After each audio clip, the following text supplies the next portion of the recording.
সাত করলাম আল্লাহ যখন ধরবেন কোথায় পালাবো, আইনাল মাফার, কাল কিয়ামত যখন কোথায় পালাবে? মোবাইল চুরি করে এসছো, কোথায় পালাবে? ভিসা দেবো বলে টাকা নিয়ে পালিয়ে চলে এসছো সৌদি আরব থেকে, আইনাল মাফার, বাংলাদেশ না হয় পালিয়ে চলে এসছো, এখন যাবে কোথায়? ভারতে পালিয়ে চলে এসছো সৌদি আরব থেকে, এখন যাবে কোথায় অপরাধ করে? আমাদের জন্মগত মুসলিম হয়ে 20 বছর 30 বছর 40 বছর ধরে মুসলিম থেকে ইমান তৈরি হয় না। আর এই জিনেরা মাত্র ইসলাম কবুল করার পরে তাদের ইমান প্রকাশ করছে, আমাদের বিশ্বাস হয়ে গেছে যে আল্লাহ নুজিজাল্লাহ ফিল আরদে, পৃথিবীতে আল্লাহকে পরাস্ত করতে পারবো না, ওয়ালা নুজিজাহু হারাবা, এবং পালিয়ে আল্লাহকে অপারগ করতে পারবো না। ওয়া আন্না লাম্মা সামিনাল হুদা, আর যখন আমরা হেদায়েতের কথা শুনলাম, ভালো পথের কথা শুনলাম, আমান্না বিহি, দ্রুত আমরা ঈমান নিয়ে আসলাম তার প্রতি। ফামাইয়ুমিন বিরাব্বিহি, সুতরাং সুসংবাদ শুনে নাও, সুতরাং যেই ব্যক্তি তার রবের প্রতি ঈমান নিয়ে আসবে, ফালা ইয়াখাফু বাখসান ওয়ালা রাহাকা, সেই ব্যক্তি কোনো বাখস মানে কমিয়ে দেওয়া, তার নেকিকে কমিয়ে দেওয়া হবে বা জুলম তার উপরে করা হবে, জুলমেরও সে ভয়, তার কোনো আশঙ্কা নেই। ফালা ইয়াখাফু, কোনো আশঙ্কা নেই তার বাখসান কমিয়ে দেওয়ার, তার পারিশ্রমিক কমিয়ে দেওয়া হবে এর, ওয়ালা রাহাকা, আর না কোনো জুলমের ভয় আছে যে কোনো জুলুম হয়ে যাবে।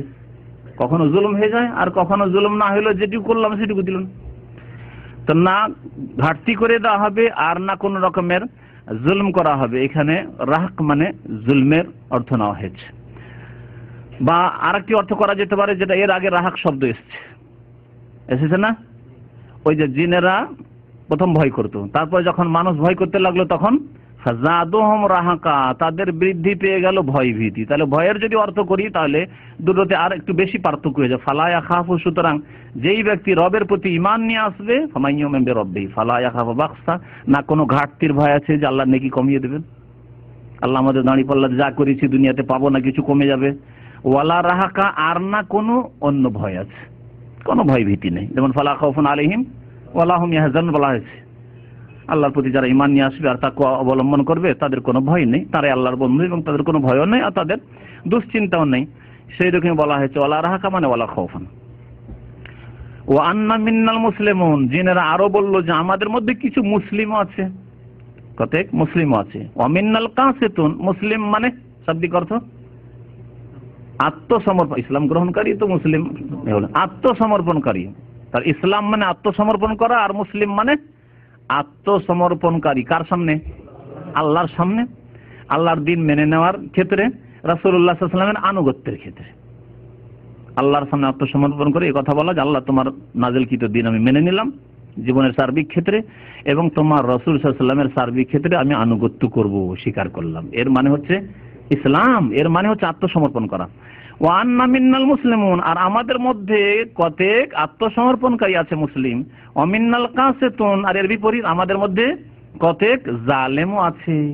কাসিতুন মানে জালেমও হয়, যেমন ইমাম বুখারী রাহমাতুল্লাহ আলাইহি বলেছেন, সহিহ বুখারীর শেষ অধ্যায়ে বলেছেন আম্মাল কাসিতু ফাহুয়াল জায়ের, আর জায়ের মানে জালেমও হয়, কারণ জুলম যে করে সেই ব্যক্তি সীমা লঙ্ঘন করে, আর জায়ের মানে হচ্ছে সঠিক রাস্তা থেকে সরে যাওয়া, আল জওর।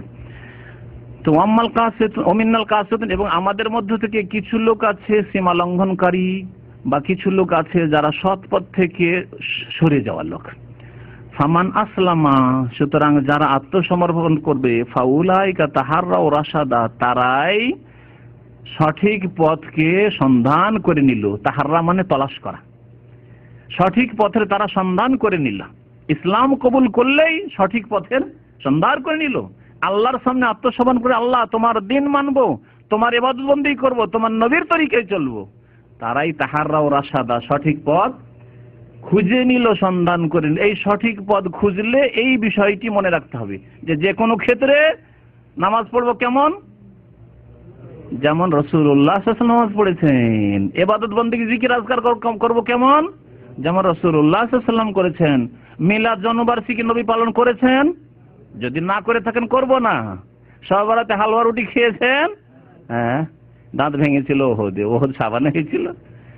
বিদাতীদের কথা যে হালুয়া রুটি খাইছিল দাঁত ভেঙে যে কিছু খেতে পারছিলেন না, তো ওহদ তো সাবানে হয়নি, ওহদ রমজান পরে সওয়ালে হয়েছে, আর বিদাতীরা 2 মাস আগে হালুয়া রুটি খেয়ে নেয় শাবান মাসে।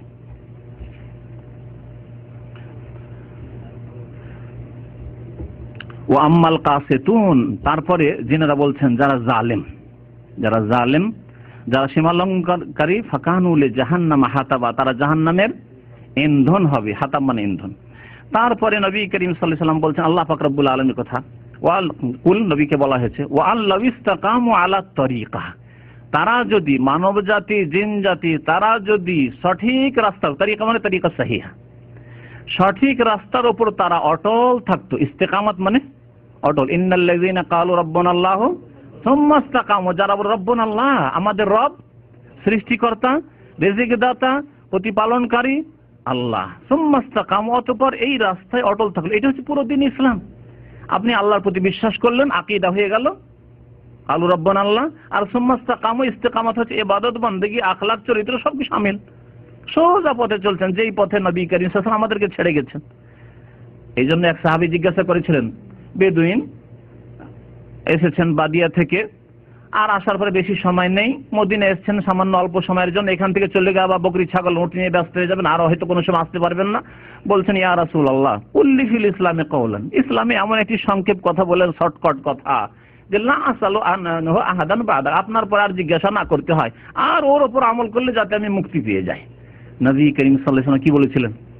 হ্যাঁ, কুল আমানতু বিল্লাহ, বলো আমি আল্লাহর প্রতি ঈমান নিয়ে এসেছি, সুম্মা ইসতাকিম। 40টি হাদিসের মধ্যে একটি হাদিস আছে আরবাইন, যারা এমন আবির পড়েছেন, অতঃপর তার উপর অটল হয়ে যান। তার উপর অটল হয়ে যাওয়া মানে 5 ওয়াক্ত নামাজ পড়তে হবে, তার উপর অটল হয়ে যাওয়া মানে যাকাত দিতে হবে, তার উপর অটল হয়ে যাওয়া রমজান মাসে রোজা রাখতে হবে, তার উপর অটল হয়ে যাওয়া মানে জীবনে একবার হজ করতে হবে, তার দিনের উপর অটল থাকা মানে যা করতে বলা হয়েছে তাই করতে হবে, আর যা না বলা হয়েছে তা থেকে বেঁচে থাকতে হবে। এর নাম হচ্ছে ইস্তেকামত। আল্লাহ বলছেন ওয়াল্লাহ ইসতাকামু আলা তরিকা, যদি তারা সঠিক রাস্তার উপর অটল হয়ে যেত, লাসকাইনাহুম মাআন গাদাকা, তাহলে তাদেরকে আমি অফুরন্ত পানি পান করাইতাম। অফুরন্ত পানি, পানি ফুরাইতো না, জমিনের নিচে পানি ফুরাইতো না, যখন পানির দরকার পানি পেত নিজের প্রয়োজন মতো। আসমানের পানিতে অভাব দিতাম না, যখন বৃষ্টির প্রয়োজন তখন বৃষ্টি দিয়ে দিতাম। এত বেশি দিতাম না যাতে ধ্বংস হয়ে ডুবে, আর এত কম দিতাম না যাতে দুর্ভিক্ষে মরে যায়, শুকিয়ে মরে যায়, তাও করতাম না। লাসকাইনাহুম মাআন গাদাকা, অফুরন্ত পানি। তারপরে আল্লাহ পাক রব্বুল আলামিন বলছেন যে লিনাফতিনাহুম ফি, আল্লাহ পাক যে নিয়ামত দান করেন, ধন সম্পদের প্রাচুর্য দান করেন, এ দিয়ে আল্লাহ কি করেন? পরীক্ষা করেন।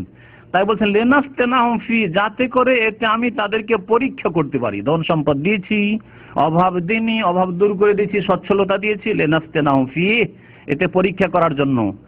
এই পরীক্ষায় গিয়ে ওমান ইউরিদ আন যিকরি রাব্বি, রবের স্মরণ থেকে যেই ব্যক্তি বিমুখ হয়ে গেল, মুখ ফিরিয়ে দিল।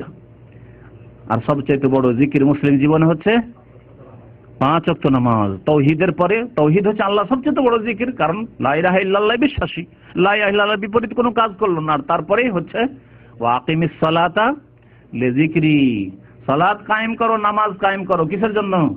আমার স্মরণের উদ্দেশ্যে, আমার জিকিরের উদ্দেশ্যে। আল্লাহ পাক রব্বুল বলছেন ওমান ইউরিদ আন যিকরি রাব্বি, আল্লাহ পরীক্ষা করছেন ধন দৌলত দিয়ে। এখন আল্লাহর জিকির থেকে, আল্লাহর ইবাদত বন্দেগী থেকে, আর জিকির কোরআনে কারীমকেও বলা হয়েছে।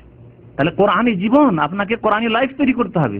সার্বিক জীবন দেখতে, আমার জীবন কোরআনে যা বলা হয় সেই রকম জীবন না অন্য কোনো জীবন। কোন একটা সাইড আছে কোরআনে কারীমের আদর্শের বাইরে আছে, অর্থের ক্ষেত্রে আমি কোরআনের বাইরে আছি। নামাজটা তো ঠিক আছে কোরআনের মধ্যেই, আল্লাহ সাল্লাত বলেছেন 5 ওয়াক্ত নামাজ পড়ছি, কিন্তু অর্থনীতির ক্ষেত্রে হারাম খাচ্ছেন কিছু হয়তো, অথবা এটাও ঠিক আছে ওটাও ঠিক আছে, কিন্তু রাষ্ট্রনীতির ক্ষেত্রে কোরআনে কারীমের আদর্শের বাইরে আছে। ওখানে গিয়ে কোন এক দলের সাথে, মানব রচিত বিধানে বিশ্বাসী দলের সাথে সহযোগিতা করছি, আর সেসবের তাদের পৃষ্ঠপোষকতা করছি, তাদের পিছনে মেহনত লাগাচ্ছি, তাদেরকে সময় দিচ্ছি। তাহলে চিন্তা করে নিতে হবে। তো আল্লাহ পাক রব্বুল আলামিন কি বলছেন?